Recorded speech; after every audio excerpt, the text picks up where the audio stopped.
Okay, so let's talk a little bit about dark and moody. I was just going to do a text post, but I think this is a little more involved. And I have this software called Set a Light 3D that I've had for several years, and it's absolute gold for setting up shots and testing different lighting ideas or set arrangements or whatever. So I'm going to use this to illustrate to you guys how to achieve dark and moody. Now, I'm going to preface this by saying dark and moody is not underexposed.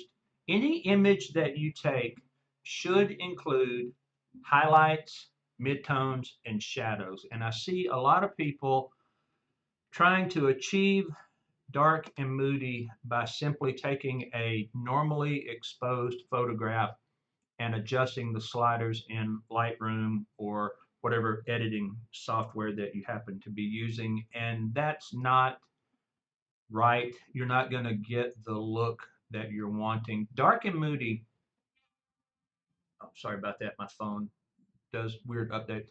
Um, Dark and moody is much more about light direction and shadow density, and we're going to talk about that a little bit. And I'm going to in this setup, I'm going to use the simplest gear that I possibly can. So the set that you see on the screen right now is lit with a single speed light.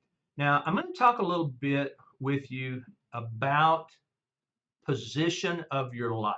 When you're shooting boudoir, in my opinion, the majority of your shots should either be backlit or side lit. If you're going for dark and moody, if you're going for light and airy, obviously you're going to want to move that around, and I'll cover that with you guys here in just a moment and show you. But we're going to start out with a single speed light set at about 90 degrees to the subject. And if you look at the shadow patterns that you're getting really broad shadows with good shadow density. Now, I'm going to show you this. If we move our light around so that it's more backlit, I want you to see what happens to the shadows. I got my light in my shot here. Okay. So the shadows become much more dense and pronounced. So how do you balance that out? Maybe this, maybe this is a little too much. Maybe you need to see a little more of your subject, or maybe you really, really like this mood. Either way is fine. I'm going to show you guys a couple different ways. The easiest way that you can do shadow fill is just to simply throw in another active fill source, i.e. uh, another speed light. Okay, so you get your speed light in, you get it mounted, you get it pointed. Oops, oh, craziness going on here. You get it mounted and pointed where you want it to go.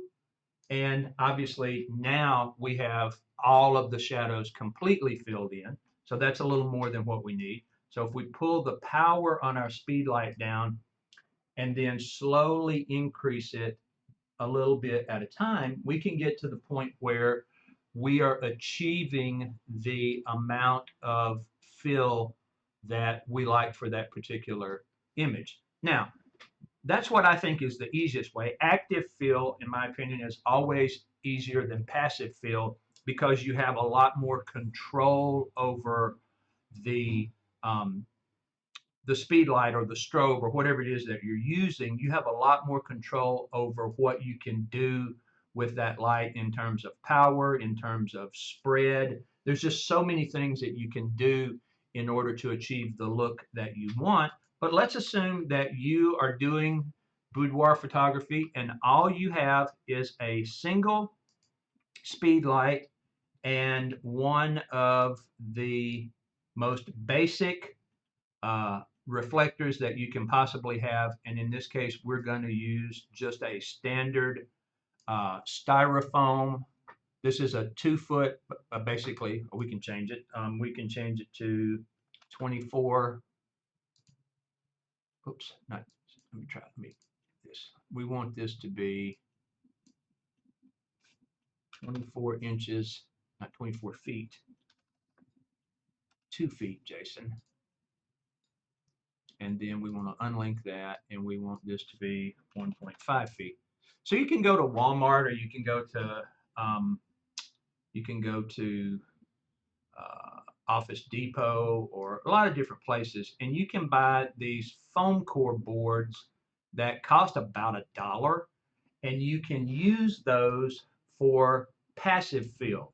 Now, like I said before, they are not going to be nearly as effective as um, as active fill, but they're super cheap. They're easy to handle. You can use an assistant, or you can use duct tape and a light stand. I mean, there's a million different ways that you can use these to provide the fill that you want. And basically all you're doing is you're just reflecting the light. If you'll see when I move this, it gives these two little yellow indicators. That's where the light from the speed light is hitting the reflector, and where the light from the reflector is hitting the model. So, and you can see that you're getting just a tiny little kiss of fill on the subject. So that's the difference between active fill and passive fill. So, and obviously, if you increased the size of this, um, if you use what's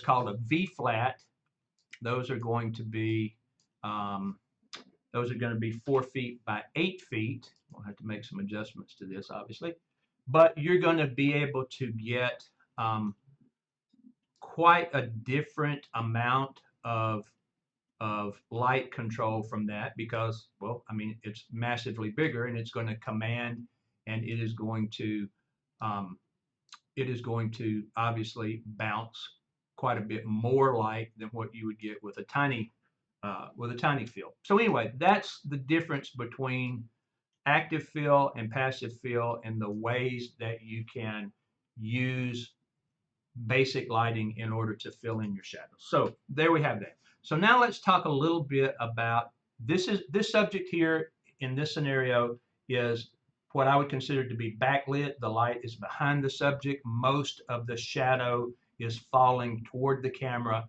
That's what I would consider to be backlit. Again, in order to get side lit, literally all you have to do is move your speed light around, okay? And you're going to get more highlights on the subject, and you're going to get less shadow and less shadow and less shadow density, okay? And obviously, the more around on axis that you move your light, the less shadow you're going to have, and the less shadow density you're going to have. I really like this position. This is sort of the 45-degree, quote unquote, Rembrandt lighting position, and it's going to give you some really, really nice shadows. It's going to give you some nice definition. You're going to be able to see your subject quite a bit. Um, I use 90-degree lighting and slight backlighting for things like bodyscapes and stuff like that. Most boudoir stuff I shoot is probably going to be somewhere between 90 degrees and then 45 if I'm shooting dark and moody. If I'm shooting light and airy, I'm going to move the light around more on axis with the camera so that you get, well, more light on the subject. And you can see now she is totally lit. You can see everything. We're getting a little bit of shadow here at the bottom, which I like because that anchors your subject, to the floor or to the bed or wherever they are positioned. And then obviously, if you move your light all the way around on axis with the camera, you're getting no shadow whatsoever, completely flat lighting. And then obviously the same principles apply if you move your light around in the opposite direction. The more you move it, the more you are going to get shadow. And at some point, we'll probably get the chair that's going to cast a shadow. And so we wouldn't want to do that. So that is probably the most basic example that I can offer you of how to shoot dark and moody boudoir. We can talk about how I would edit a picture like this. In fact, I mean, if you want me to, just let me know in the comments. I'm happy to render this image out and then sort of go through what I would do maybe in Lightroom or whatever to create a finished product from this image. Now, for those of you out there who have not made the leap into strobe lighting yet, for those of you who are still using continuous light, and I think this light right here is probably one of the um, I think it's probably one of the lights that people gravitate toward first because it's cheap. You see videos on YouTube or TikTok or whatever, and people are using this as a beauty light and having great results. And you think, oh, okay, well, I can use that in my boudoir photography. And I think people get frustrated a little bit with this, and I can understand why. But let's see, what would we need to do? So if we look over here, I've got this set up for what I think would be entry level gear. I have it set at a 1.6 crop, which is what you're going to find on the Canon Rebel line. We're also shooting this with an 18 to 55 millimeter lens, which is the basic kit lens on the Canon Rebel. We're at 1/200th of a second, which is sync speed, which doesn't apply right now because we're using continuous light. So we're going to make an adjustment to that. We're shooting at f8, or we were with the strobe. I usually shoot strobes at somewhere between f5.6 and f9, depending on what I'm doing, and ISO 400. So for this particular shot, when we go to constant light, we make some adjustments. And I always recommend that people take their lens when you're shooting constant light and go to the maximum uh, maximum aperture that you can get, the widest aperture that you can get. And I also recommend that you zoom in um, on. I don't like I don't like boudoir shot at focal lengths wider than 35 millimeter because I think it distorts the body in a way that's not pleasing.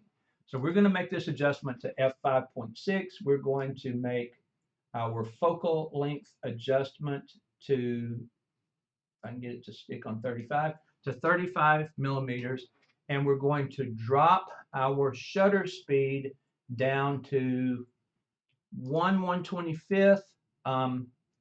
If you're not comfortable shooting that low, if you're more comfortable, say, shooting at 1/200th or whatever, I don't have a problem on a stationary subject hand holding in the 100 to 1/80th range, but I've been doing this for quite a while. If you've got a tripod or a monopod, obviously you can get down into. I probably wouldn't recommend going any lower than 160 because then it just becomes really, really um, difficult to freeze any sort of motion. You can get some blurry pictures pretty quickly. But 1/100, 1/125th at 35 millimeters should do just fine for you. And we're going to have to ramp ISO up in order to get a decent exposure on this. On the Canon Rebel, I don't recommend going over ISO 800. If you've got some of the other higher end Canon crop sensor cameras, like maybe a 7D2 or 70D, 77D, 80D, certainly a 90D. You can push that ISO a little bit higher, but keep in mind that you're going to get grain. Now, one of the great things about shooting boudoir photography is we are allowed to have images that are a bit noisier than what we would be allowed to have if we were doing portrait photography.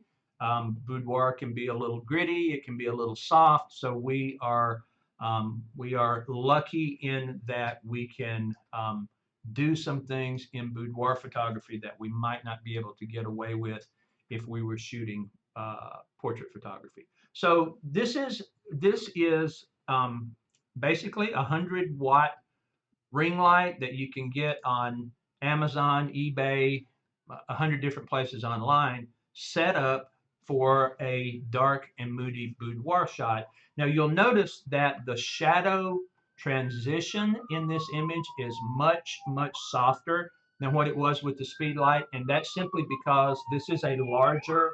Hang on a second. We have one of the follies of having a corner office is you get street noise from two different directions. So anyway, um, this constant light is a larger light source than a speed light, so it's going to give you a softer light. Depending on what you want, maybe that is what you want, or maybe you prefer the harder light that you would get with a smaller light source. Keep in mind the light source on a speed light is going to be approximately 2 inches by 3 inches, and the light source on this ring light is going to be 18 inches around by whatever they work out to be, a couple of inches wide or whatever. So you have a much larger light source relative to your subject. So you're going to get softer shadow transition here. The main thing to consider when you're looking at constant lights is, you're not going to be able to get the same amount of power from a constant light that you would from a speed light. So you're going to have to open up your aperture. You're going to have to increase your ISO in order to get a proper exposure. Again, one that has uh, both highlights, midtones, and shadows. And honestly, this image right here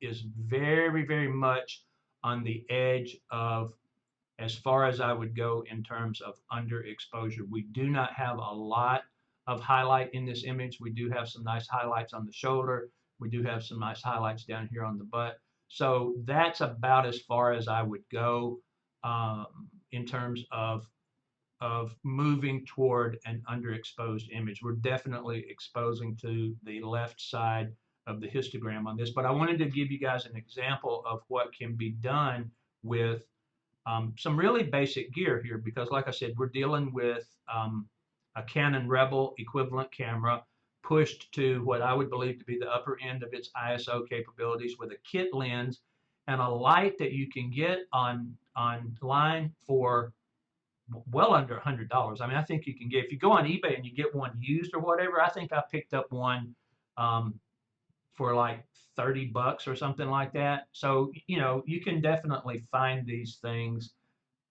very inexpensively. Now, would I want to suggest that you build a six-figure boudoir career with a Canon Rebel and a eBay ring light? Probably not. But if you are just getting into it, or if you're wanting to explore dark and moody, or maybe you've been a natural light boudoir photographer and you're wanting to move into something that is offers a little more flexibility, you can shoot this in a hotel room. It doesn't matter if you've got good light from the windows. You can shoot this in a basement studio. Um, Gosh, you can shoot this pretty much anywhere. So those are some options that having artificial light opens up for you.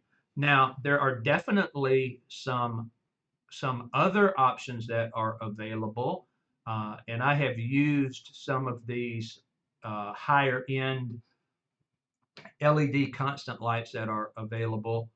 I haven't used the aperture, but I think the aperture line is probably what could be considered the gold standard, top of the line uh, when it comes to LED constant light. And what I like about the new generation of LED constant light is you can put on these pretty much any light modifier that you currently have in your inventory. If indeed you've been shooting uh, strobes and you want to get into constant light, you can use modifiers that are familiar to you uh, already in your arsenal. And the Bowens mount, which is pretty much standard in the industry, the Bowens mount fits on these new lights, and so you get much more uh, flexibility and availability of options for lighting when you can use some things that are already available in your inventory. And then, one of the good things about being able to use Bowens mounts and normal studio softboxes and stuff is you can change so much of the way that your light behaves when you do that. So anyway, we're getting a little bit off topic here, but the thing to remember when we're talking about shooting dark and moody is you either want to side light from 90 degrees or backlight, or if you want uh, sort of a softer look to your shadow density and your shadow fill, move your light around um, to between 90 degrees, and your camera 45 usually works really well for me. Again, that's sort of the Rembrandt angle.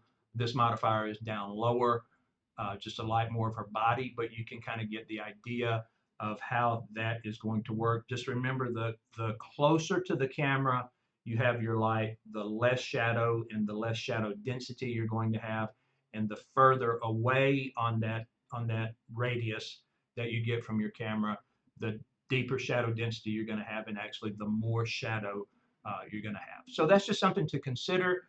Like I said, if you guys would like to see sort of how I would edit a shot like this in Lightroom or whatever, I'm happy to do that. Keep in mind, once you have an image that has good shadow density, the ability to manipulate that image in post is just so much better than trying to create a dark and moody look when you didn't shoot dark and moody.